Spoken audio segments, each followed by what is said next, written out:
সুপ্রিয় দর্শক, আসসালামু আলাইকুম। কেমন আছেন আপনারা? নিশ্চয়ই ভালো আছেন। আজকের ভিডিওতে আপনাদের সবাইকে স্বাগত জানাচ্ছি। আজকে আমি আপনাদের সাথে শেয়ার করব নর্মাল ডেলিভারির জন্য সর্বোচ্চ যতদিন অপেক্ষা করতে পারবেন। তাহলে চলুন জেনে নেওয়া যাক সর্বোচ্চ কতদিন নর্মাল ডেলিভারির জন্য অপেক্ষা করা যাবে। বাই দ্য ওয়ে, মূল ভিডিওতে যাওয়ার আগে একটা কথা বলি, আমি আমার চ্যানেলে pregnancy related, specially normal delivery related অনেক ইম্পর্টেন্ট তথ্য ভিডিও আকারে শেয়ার করে থাকি। এই তথ্যগুলো আমার পার্সোনাল এক্সপেরিয়েন্স ও আমার ডক্টরের সাজেশন থেকে নেওয়া। তাই আমার চ্যানেলটিকে যদি একবার আপনারা ভিজিট করেন তাহলে আপনারা আপনাদের প্রশ্নাতীত মনের অনেক প্রশ্নের উত্তর পেয়ে যেতে পারেন।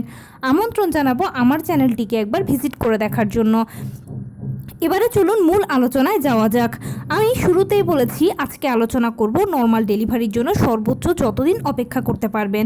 দেখুন, আমরা সবাই জানি যে নর্মাল ডেলিভারিটা সিজারের তুলনায় খুবই ভালো, কেননা সিজার হচ্ছে একটা ছোটোখাটো অপারেশনের আগে পরে বিভিন্ন ধরনের ঝুঁকি থাকে বিভিন্ন ধরনের সাইড ইফেক্টস।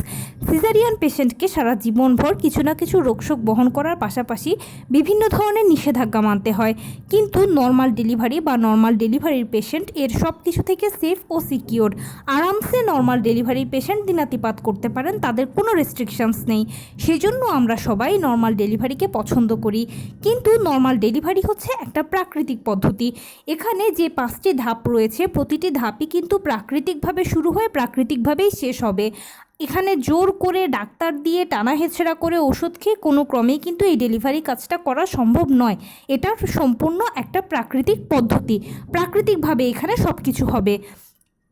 এখন নর্মাল ডেলিভারির জন্য কিন্তু একটা নির্দিষ্ট সময় আছে, যেই সময় পরে কিন্তু আপনি আর অপেক্ষা করতে পারবেন না।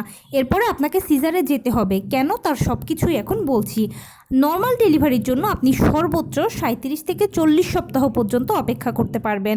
37 থেকে 40 সপ্তাহের মধ্যে কিন্তু যদি নর্মাল ডেলিভারি হয় তাহলে হয়ে যাবে, আর যদি না হয় তাহলে হবে না। এরপরে সিজারে চিন্তা করতে হবে।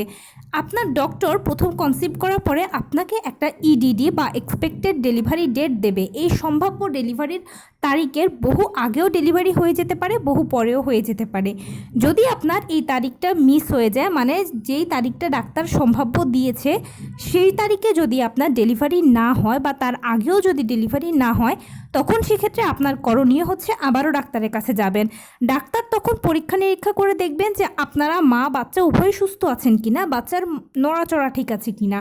যদি বাচ্চার নড়াচড়া ঠিক থাকে, মা ও বাচ্চার সব কিছু ঠিক থাকে, পানি, প্লাসেন্টা, ওজন সব যদি ঠিক থাকে, তাহলে ডাক্তার আপনাকে আরও 7 দিন অপেক্ষা করার সুযোগ দেবে। এই 7 দিনের ভেতরেও অনেকের ডেলিভারি হয়ে যায়। যদি আপনার এই 7 দিনের ভেতরেও ডেলিভারিটা না হয়, তার পরবর্তীতে আপনি আবারও ডাক্তারের কাছে যাবেন। এরপরে আপনার ডাক্তার আবারও চেক করে দেখবেন যে সব কিছু ঠিক আছে কিনা। যদি সব কিছু আগের মতো ঠিকঠাক থাকে তাহলে সেক্ষেত্রে 2 দিন, 3 দিন, 5 দিন এক্সট্রা আরও টাইম আপনাকে দেবে। এর মধ্যেও ডেলিভারি হয়ে যেতে পারে। তবে এর মধ্যে যদি ডেলিভারিটা না হয় এবং 40 সপ্তাহও যদি পেরিয়ে যায়, এরপরে কিন্তু আর অপেক্ষা করাটা একদম উচিত হবে না, বা আপনার ডাক্তারও আপনাকে আর অপেক্ষা করার পরামর্শ দেবেন না। এর কারণ হচ্ছে 40 সপ্তাহের পরে বাচ্চাদের মায়ের গর্ভে অক্সিজেন লেভেল কমতে থাকে, অ্যামনিওটিক ফ্লুইডের পরিমাণ বা গর্ভের পানির পরিমাণ কমতে থাকে। সবথেকে বড় অসুবিধা হচ্ছে বাচ্চারা মায়ের গর্ভে টয়লেট করে দেয়, আর সেই টয়লেট যদি তারা একবার খেয়ে ফেলে তাহলে তারা মারা যাবে। সহজ বাংলা কথায় 40 সপ্তাহের পরে বাচ্চাদের মৃত্যুর ঝুঁকি বেশি থাকে। সেজন্য 40 সপ্তাহের পরে আর নর্মাল ডেলিভারির জন্য অপেক্ষা করা যায় না। 40 সপ্তাহ পর্যন্তই আপনি নর্মাল ডেলিভারির জন্য অপেক্ষা করতে পারবেন। এরপরে আপনাকে সি সেকশনে চিন্তা করতে হবে, যেটা আপনার ডাক্তারও আপনাকে পরামর্শ দেবে। তো এই ছিল আজকের ভিডিও। কেমন লাগলো বলুন। যদি ভালো লেগে থাকে ও হেল্পফুল হয়ে থাকে তাহলে প্লিজ লাইক, কমেন্ট, শেয়ার করতে একদম ভুলবেন না। আর সেই সাথে আমার চ্যানেলটিকে সাবস্ক্রাইব করার বিনীত অনুরোধ রইল। পাশে থাকা বেল আইকনটি ক্লিক করে দেবেন যেন আমি ভিডিও আপলোড করার সাথে সাথে আপনারা নোটিফিকেশান পেয়ে যান।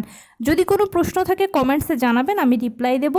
প্লাস যদি কোনো পরামর্শ থাকে যে কোন বিষয়ের উপরে ভিডিও বানালে আপনারা উপকৃত হবেন, সেটাও জানাবেন। আমি আপনাদের পছন্দের সর্বোচ্চ প্রায়োরিটি দেব।